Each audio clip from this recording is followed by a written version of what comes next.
नमस्कार। अभी हाल ही में जो इजराइल और फिलिस्तीन में हुआ, उसने एक बहुत ही गंभीर सवाल खड़ा कर दिया है। तो आज हम थोड़ा पर्दे के पीछे झांकने वाले हैं, वैश्विक हथियार उद्योग की दुनिया में।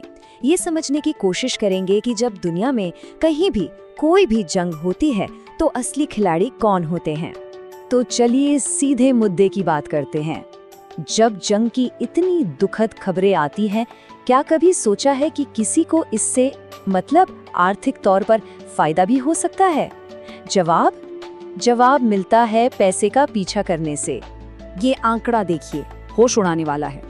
सिर्फ कुछ ही हफ्तों में इजराइल फिलिस्तीन जंग शुरू होने के बाद रेथियन और लॉकहीड मार्टिन जैसी बड़ी बड़ी अमेरिकी हथियार बनाने वाली कंपनियों के स्टॉक की कीमत पता है कितनी बढ़ी? 30 अरब डॉलर। कमाल की बात तो ये है कि एक कंपनी के सीईओ ने तो अपने इन्वेस्टर्स से साफ साफ कह दिया कि ये जो संघर्ष है ना, ये उनकी कंपनी के लिए, उनकी बॉटम लाइन के लिए बहुत अच्छा है। इससे ज्यादा सीधा कनेक्शन और क्या हो सकता है युद्ध और मुनाफे के बीच?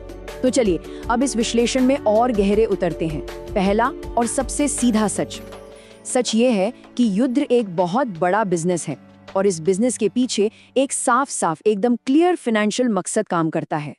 इस बिजनेस का एक जीता जागता उदाहरण देखिए।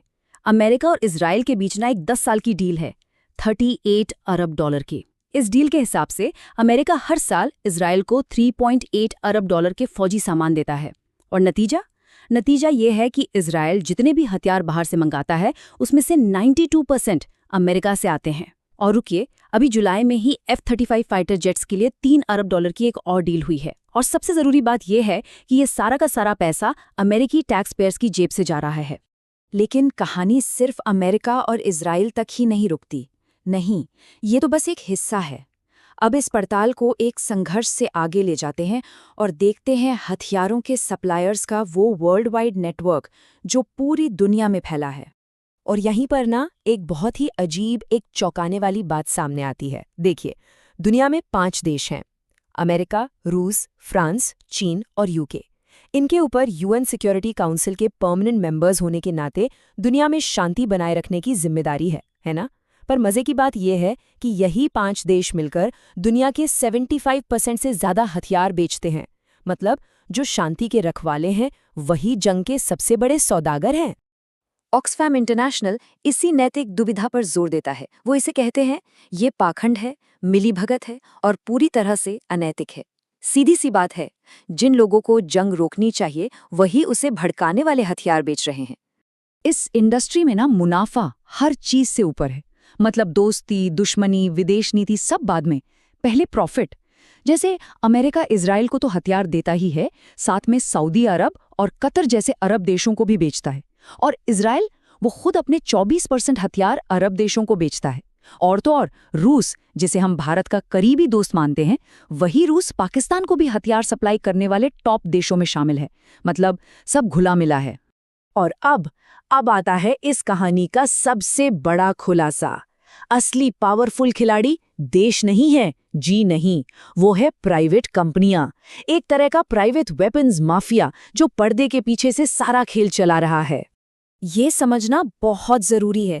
जब हथियार बेचे जाते हैं तो ये डील सीधे सरकारें नहीं करती, ये काम करती हैं लॉकहीड मार्टिन, बोइंग और BAE सिस्टम्स जैसी प्राइवेट कंपनियां, जिनका सिर्फ एक ही मकसद है, प्रॉफिट कमाना। और इन हथियारों को खरीदने का पैसा वो आता है हम जैसे टैक्स पेयर से और सीधा चला जाता है इन प्राइवेट कंपनियों की तिजोरी में। और जरा इस प्राइवेट इंडस्ट्री को चलाने वाले पैसे का स्केल तो देखिए। साल 2022 में सिर्फ अमेरिका ने अपनी सेना पर 877 अरब डॉलर खर्च किए, चीन ने 292 अरब डॉलर और रूस ने 86.4 अरब डॉलर। ये खरबों डॉलर का पब्लिक का पैसा है जो सीधा इस प्राइवेट हथियार इंडस्ट्री को और भी ज्यादा ताकतवर बना रहा है। ये इंडस्ट्री अब सिर्फ हथियार बेचकर नहीं रुक रही, नहीं, अब इसका अगला पड़ाव है पूरी की पूरी प्राइवेट सेनाएं बेचना। तो सवाल ये है कि सरकारें भाड़े के सैनिक रखती ही क्यों है? जवाब आसान है। एक तो ये सस्ते पड़ते हैं और दूसरा, जवाबदेही कम होती है। देखिए, देश की सेना में पेंशन, सैलरी, बेनिफिट्स सब देना पड़ता है। प्राइवेट आर्मी को बस एक बार पेमेंट करो, काम खत्म। और अगर ये भाड़े के सैनिक मारे जाते हैं तो उन्हें अक्सर ऑफिशियल गिनती में भी नहीं गिना जाता। और ये कोई छोटी मोटी बात नहीं है, ये एक ग्लोबल ट्रेंड बन चुका है। रूस में वैगनर ग्रुप है, पोटोक है। इजराइल में स्पीयरहेड लिमिटेड नाम की कंपनी है जिसने पाब्लो एस्कोबार की गैंग को ट्रेन किया था। अमेरिका में ब्लैक वाटर, जिसका नाम अब एकेडमी हो गया है, वो है। और ये सिर्फ जमीन की लड़ाई नहीं है, अब तो टीम जॉर्ज जैसे साइबर भाड़े के सैनिक भी आ गए हैं जो डिजिटल दुनिया में जंग लड़ रहे हैं। चलिए अब इस ग्लोबल इंडस्ट्री को इसके असली असर से जोड़कर देखते हैं, वो असर जो इंसानों पर पड़ता है, विदेशों में भी और अपने ही घर में भी। अब जरा इस इंडस्ट्री का एक ऐसा नतीजा देखते हैं जो शायद चौंका दे। 2021-22 के स्कूल ईयर में अमेरिका के अंदर 327 स्कूल शूटिंग हुई। हाँ, 327। ये एक दिल दहला देने वाला नंबर है। पर सवाल ये है कि इसका ग्लोबल वेपन्स इंडस्ट्री से क्या कनेक्शन है? सवाल बिल्कुल जायज़ है। कनेक्शन ये है कि जो इंडस्ट्री दुनिया भर में जंग के लिए हथियार बनाकर प्रॉफिट कमाती है, वही इंडस्ट्री अपने देश के अंदर आम लोगों को हथियार बेचकर भी फायदा उठाती है। कई देशों में, खासकर अमेरिका में, बंदूकों को लेकर कानून इतने ढीले हैं कि ये कंपनियां मिलिट्री स्टाइल हथियार आम नागरिकों को भी बेच देती हैं। और नतीजा, समाज में बढ़ती हिंसा। तो क्या सरकारें इस इंडस्ट्री के सामने बेबस है? क्या वो इसका मुकाबला कर सकती है? बिल्कुल कर सकती हैं। 1996 में ऑस्ट्रेलिया में एक बड़ी शूटिंग के बाद सरकार ने 6,50,000 से ज्यादा प्राइवेट बंदूकें जब्त कर ली। और अभी 2023 में सर्बिया में सिर्फ 1 महीने के अंदर 1 लाख से ज्यादा गैर कानूनी हथियार लोगों ने खुद सरेंडर कर दिए। मतलब साफ है, अगर पॉलिटिकल विल हो तो बदलाव लाया जा सकता है। चलिए अब आखिर में इन सभी धागों को एक साथ जोड़ते हैं और देखते हैं कि कैसे ये पावर और प्रॉफिट का एक ऐसा चक्र बन गया है जो खुद ब खुद चलता रहता है। ये प्रॉफिट का पूरा खेल, ये चक्र ऐसे काम करता है। स्टेप 1, नेता लोग खुद उन मिलिट्री कंपनियों में पैसा लगाते हैं जिनके साथ वो डील करते हैं। स्टेप 2, वो ऐसी डिफेंस पॉलिसी बनाते हैं जिससे जंग को बढ़ावा मिले।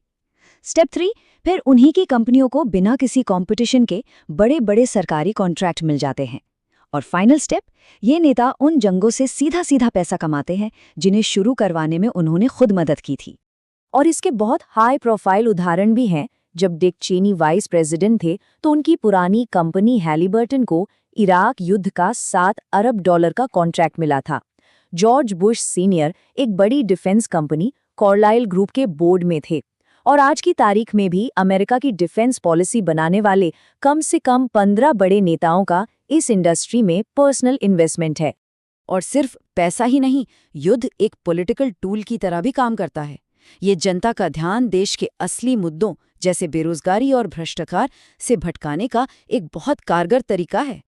तो अगर इसे संक्षेप में देखें तो ये एक पूरा इकोसिस्टम है। एक ऐसा जाल है जहां प्राइवेट कंपनियां, नेता और मीडिया, इन सभी को दुनिया में जंग चलते रहने से फायदा होता है। इस पूरे सिस्टम की फंडिंग टैक्स पेयर्स के पैसे से होती है और इसकी कीमत चुकाई जाती है इंसानी जिंदगियों से। और हम आपको इसी एक सवाल के साथ छोड़कर जा रहे हैं। सोचिए, अगर एक पूरी इंडस्ट्री है जिसका वजूद ही जंग पर टिका हो, जहां शांति आने का मतलब हो बिजनेस का नुकसान, तो फिर इस प्रॉफिट के चक्र को तोड़ने की ये जो बहुत बड़ी चुनौती है, इसका सामना आखिर करेगा कौन?